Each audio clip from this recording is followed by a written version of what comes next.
निळू भाऊ हा चित्रपट मी केला, त्याच्यामध्ये ठणठण गोपाळ ठणठण गोपाळ आणि त्याच्यामध्ये माझी खूप विनोदी चित्रपट होता आणि निळू भाऊंबरोबर माझी पेअर होती. म्हणजे कथानक असं होतं की तिला कोणी पेईंग गेस्ट म्हणून ठेवायला तयार होत नाही, म्हणून ती म्हाताऱ्या बाईचा वेश करून तिथे राहते आणि म्हाताऱ्या बाईला रिस्पेक्टफुली ते वागवतात. पण असं होतं की निळू भाऊ त्यांचे जे बंधू असतात ते तिथे राहायला येतात आणि ते या म्हातारीच्या प्रेमात पडतात आणि इट वॉज म्हणजे खूप मजा आली होती आम्हाला हे शूटिंग करताना. आणि निळू भाऊंसारख्या कलाकाराबरोबर काम करायला खरंच खूप मोठं भाग्य असावं लागतं.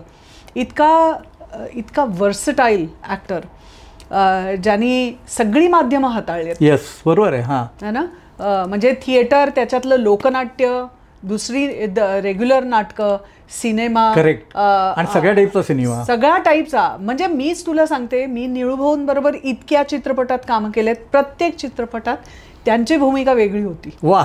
म्हणजे नंतर 2007 मध्ये जेव्हा मी चित्रपट प्रोड्यूस केला, त्याच्यामध्ये एक छोटं कॅरेक्टर होतं घड्याळजीचं, आणि त्याकरता कदाचित मध्ये त्याकरता आम्ही निळू भाऊंना विचारलं. निळू भाऊ खूप वयस्क होते, त्यांना उभं राहायला सुद्धा ताकद नव्हती, पण माणूस म्हणजे असा आतून असं काहीतरी बाहेर निघायचं. त्यांच्या शॉट कॅमेरा सुरू झाला ना की प्रत्येक वाक्य त्यांचं वेगळ्या एक्सप्रेशनचं असायचं आणि त्या एका सीनला सुद्धा त्यांनी इतकी गंमत आणली. तर निळू भाऊंबरोबर आता मी प्रांजळपणे सांगायचं तर कळत नकळत मधलं कामाचं माझं खूप कौतुक झालं.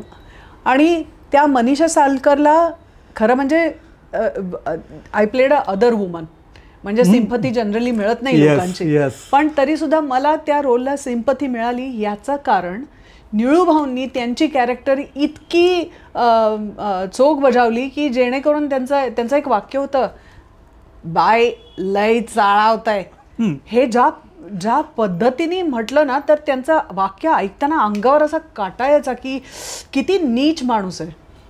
आणि वास्तविक जर तुम्हाला कधी म्हणजे भेट निळू भाऊंची, तर अत्यंत सौम्य प्रकृतीचे आणि सौम्यपणे भाष्य करणारे, पण विचारांनी खूप कणखर असलेले किंवा विचारांमध्ये खूप त्यांची ताकद होती, फोकस होता. म्हणजे एक बैठक होती, ध्येयवादी वृत्तीने आयुष्य जगलेला माणूस होता.